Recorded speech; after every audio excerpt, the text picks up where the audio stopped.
In today's video, I'm going to teach you how to make and record a journal entry in QuickBooks Online.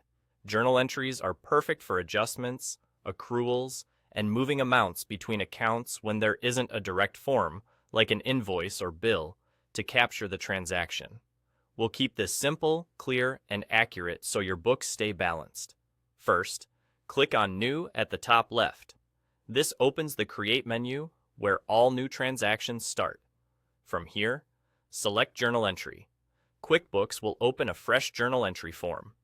Now start by selecting the journal date, as it defaults to the current date. The date matters because it determines which period the entry affects. If you're posting an accrual or making a month-end adjustment, make sure the date falls in the right reporting period. Also, edit the journal entry on the top right. Here, you can review or edit the journal number to keep your numbering sequence tidy. Depending on your setup, you may see fields like currency or tags. Keep this information consistent with your accounting policies so you can easily track entries later.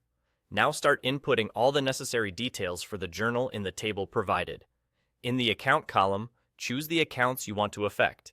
Use the Debits and Credits columns to enter amounts, remembering that the total debits must equal total credits. If you're reclassifying an expense, for example, debit the correct expense account and credit the incorrect one.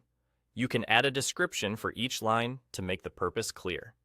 If you use classes or locations, fill those in as needed. Take a moment to double-check that the accounts, amounts, and any tracking options match your intent. QuickBooks won't let you save until the entry balances, so ensure the totals at the bottom line up. You can also add a memo and attachments at the bottom. The memo is a great place to explain why you made the entry, which helps future you, or your accountant, understand the context. Attach supporting documents like statements, calculations, or approval notes, so everything lives in one place for easy reference and audit readiness. Now, after inputting all the details you need, just click Save and it will be recorded. QuickBooks logs the entry immediately, so your reports reflect the change as of the date you selected. If you ever need to review it, you can find it later in your transaction list or through your reports. And that's all. With these steps, you can confidently create and record a clean, well-documented journal entry in QuickBooks Online.